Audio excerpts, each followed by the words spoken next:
तीन बहनों की लालची भाभी। करिश्मा, रेशमा और मनीषा तीन बहनें हैं। उनका एक भाई भी है, मयंक। मयंक अपनी बहनों को बहुत प्यार करता है, लेकिन मयंक की पत्नी सविता इस मामले में मयंक से बिल्कुल ही अलग है। वो अपनी ननदों का जितना बुरा कर सकती है उतना बुरा करती ही रहती है और अपनी ननदों पर हुक्म भी चलाती है। करिश्मा, करिश्मा, तुमने अभी तक नाश्ता नहीं बनाया? तुम्हारे भैया को ऑफिस जाने में देर हो रही है। हाँ भाभी, बस अभी बनाती हूँ। करिश्मा, तुम ये ढीलापन छोड़ दो। कल को पराए घर जाना है। वहां अगर तुम इस तरह से काम करोगी तो लोग क्या कहेंगे कि माँ ने और भाभी ने कुछ सिखाया नहीं। और तुम्हारी दोनों बहनें कहाँ हैं? अब रेशमा मार्केट गई है और मनीषा सो रही है। क्या? सुबह के 8 बज रहे हैं और ये महारानी अभी भी सो रही है? ये कहते हुए सविता अपनी सास दुर्गा देवी के पास जाती है। माँ जी, देख रही हो अपनी बेटियों के तौर तरीके? क्या हुआ बहू? सुबह सुबह क्या कर दिया मेरी बेटियों ने? अरे, एक तो अभी अभी उठकर किचन में गई है, दूसरी सुबह सुबह बाहर चली गई और तीसरी अभी तक सो रही है। क्या करूं मैं इन तीनों का? मैं तो परेशान हो गई हूँ। जा जाकर उठा उससे और रेशमा से मैं बात करती हूँ। सविता सीधा मनीषा के कमरे में जाती है और उससे कहती है, महारानी जल्दी उठो, सूरज सर पर आ गया है। भाभी, थोड़ी देर और सोने दो ना, मैं रात को लेट सोई थी। वो क्या है ना, यूनिट टेस्ट चल रहे हैं। शराफत से उठती है या नहीं, या फिर पानी की भरी बाल्टी डालूं तेरे ऊपर? नहीं नहीं भाभी, मुझे बिस्तर में नहीं नहाना, उठती हूँ मैं। मनीषा जल्दी से उठकर बाथरूम में चली जाती है। सभी आराम से बैठकर नाश्ता कर रहे होते कि तभी रेशमा बाजार से हाथ में सामान लिए आ जाती है। रेशमा को देखते ही सविता उस पर बरस पड़ती है। लो, आ गई महारानी। ऐसा भी क्या सामान लाना था जो सुबह आंख मलते ही बाजार की तरफ रवाना हो गई? भाभी, कल आप ही तो चीख रही थी कि घर का सारा सामान मुझे ही लाना पड़ता है, घर में किसी को भी किसी काम से कोई लेना देना नहीं है। अब मैं बाजार जाकर सामान ले आई तो आपको इस बात से भी तकलीफ हो रही है? देख रही हो माँ जी, अपनी बेटी की जुबान कैंची से भी तेज चलती है। और मयंक, आप तो कुछ कहेंगे नहीं अपनी लाडली बहन को? रेशमा, अपनी भाभी से ऐसे बात नहीं करते। चलो माफी मांगो। भैया, मैं क्यों माफी मांगू? आप भाभी से बोलिए ना कि हम पर कम हुक्म चलाया करे। हम इस घर की बेटियां हैं और आपकी पत्नी की ननद है, नौकरानी नहीं। लो, कर लो बात। इनकी भलाई के लिए कुछ भी बोलो तो इन्हें बुरा लग जाता है। इस घर में यही इज्जत है मेरी। देख लो माँ जी, आपकी बेटी किस लहजे में मुझसे बात कर रही है। सविता वहां से चली जाती है। मयंक को बहुत गुस्सा आता है, वो भी वहां से चला जाता है। फिर करिश्मा रेशमा को समझाती है, रेशमा, तुम्हें भाभी से माफी मांग लेनी चाहिए थी ना। लेकिन दीदी, मैंने कुछ किया ही नहीं, तो मैं माफी क्यों मांगू? हाँ करिश्मा दीदी, रेशमा दीदी जैसे ही घर में आई भाभी ही उन पर चिल्ला रही थी। हाँ, मैं मानती हूँ कि गलती भाभी की थी। मैं तो इसलिए बोल रही हूँ कि भाभी ने माँ को तो पूरी तरह अपने वश में कर लिया है। वो हमारी बात सुनती ही नहीं। मयंक भैया हमारे लिए हमेशा खड़े रहते हैं, इसलिए उनकी बात का मान तो तुम्हें रखना चाहिए था ना। कोई फायदा नहीं दीदी, कुछ दिनों की बात और है, भाभी उन्हें भी हमारे खिलाफ भड़का देंगी। फिर वो भी माँ की तरह हमारी किसी बात का विश्वास नहीं करेंगे। इसी तरह सविता अपनी तीनों ननदों को किसी न किसी बात पर परेशान करती रहती थी। एक दिन मयंक अपनी तीनों बहनों के लिए गिफ्ट लाया। करिश्मा, ये तुम्हारे लिए हार का सेट। रेशमा, तुम्हारे लिए सुंदर सी ड्रेस। और मनीषा, तुम्हें किताबें पसंद है ना, तुम्हारे लिए किताबें लाया हूँ। थैंक यू भैया, थैंक यू भैया, थैंक यू भैया। करिश्मा,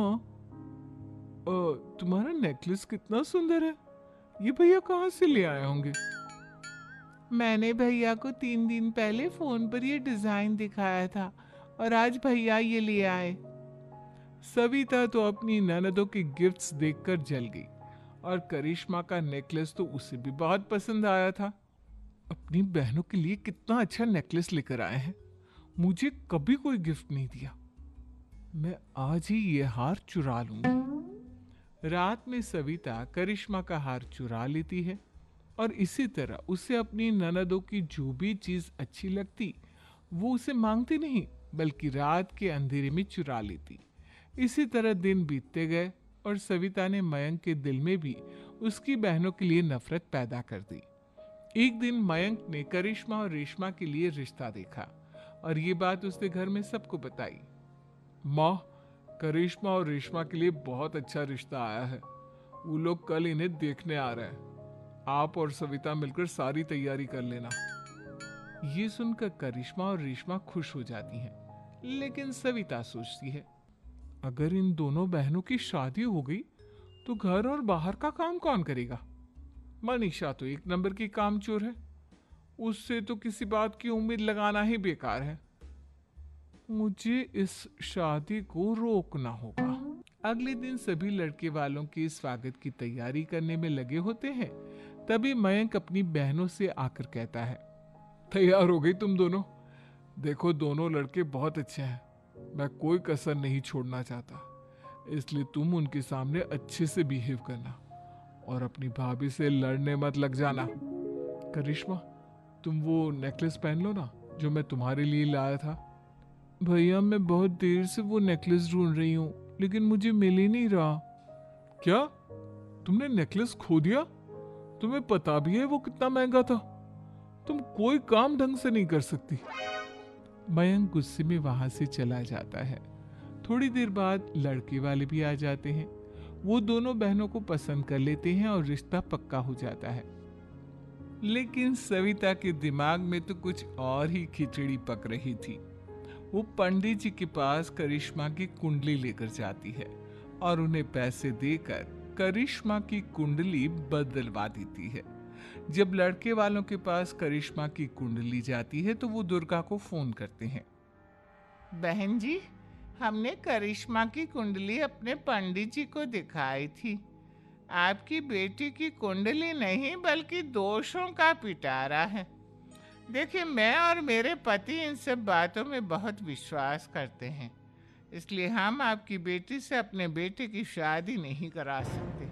इस तरह करिश्मा का रिश्ता टूट जाता है और सभी घर वालों को बहुत दुख होता है। अब कविता सोचती है, चलो करिश्मा का तो रिश्ता टूट गया, अब रेशमा का भी रिश्ता तोड़ना है।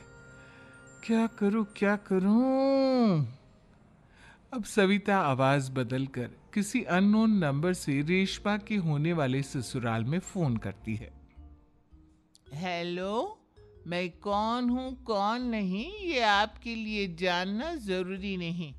बस इतना सुन लो कि रेशमा का 2 साल से किसी के साथ अफेयर चल रहा है। बस रेशमा का रिश्ता तोड़वाने के लिए सविता का इतना कहना काफी था।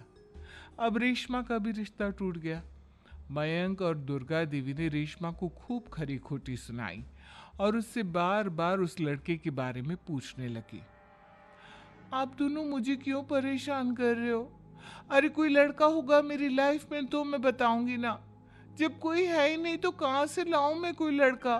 तो तेरे होने वाले ससुराल वालों को फोन किसने किया था? माँ, मैं नहीं जानती किसने फोन किया था। मैं सच कह रही हूँ। मैं तो पहले ही कह रही थी इसकी लगाम खींच कर रखो, लेकिन मेरी सुनता ही कौन है। आप चुप रहिए भाभी, ये सब आपका ही किया धरा है। अब तीनों बहनों को विश्वास हो जाता है कि ये सब उनकी भाभी ही कर रही है। तीनों बहनें अपनी भाभी को सबक सिखाने के लिए एक वकील कर लेती है और घर में हिस्सा मांगना। देखो भैया, माँ बाप की जायदाद में जितना बेटों का हक होता है उतना ही बेटियों का, इसलिए इस घर के 4 हिस्से होंगे और हमें अपना हिस्सा चाहिए। मैंने तुम्हारे लिए क्या क्या नहीं किया और तुम इस घर में हिस्सा मांग रही हो। भैया, आप और माँ हम बहनों की कोई बात नहीं सुनते हो, और भाभी हमारी शादी नहीं होने देगी क्योंकि उन्हें लगता है कि आप हमारी शादी में ज्यादा पैसा लगाओगे और उन्हें हम जैसी फ्री की नौकरानी कहाँ मिलेगी। तो हम भाभी के साथ तो रह नहीं सकते, हम बहनों को अपना हिस्सा चाहिए। अरे तुम्हें शर्म आनी चाहिए अपनी भाभी पर ऐसा इल्जाम लगाते हुए। वो तुम्हारे बारे में कितना सोचती है। हाँ माँ, भाभी हमारे बारे में बहुत सोचती है। दिन रात बस यही सोचती रहती है कि किस तरह से अपनी तीनों ननदों को परेशान करूं, और कभी मुझे पढ़ने भी नहीं देती। दोनों बहनों का रिश्ता भी तो इन्होंने ही तोड़वाया है, और रात में हमारे कमरे में आकर हमारी चीजें भी चुराती हैं। इसी तरह सविता की तीनों ननदें अपनी बात पर अड़ी रही। अब कोर्ट में तारीख भी शुरू हो गई। जब सविता को लगा कि उसकी तीनों ननद इतनी आसानी से नहीं मानने वाली, तो उसने अपने पति और सास को सारी सच्चाई बता दी और अपनी तीनों ननद से माफी मांगी। मयंक और दुर्गा को भी अपनी गलती का एहसास हो गया। अब सविता खुद करिश्मा और रेशमा के लिए अच्छा रिश्ता ढूंढती है और उनकी शादी करवाती है।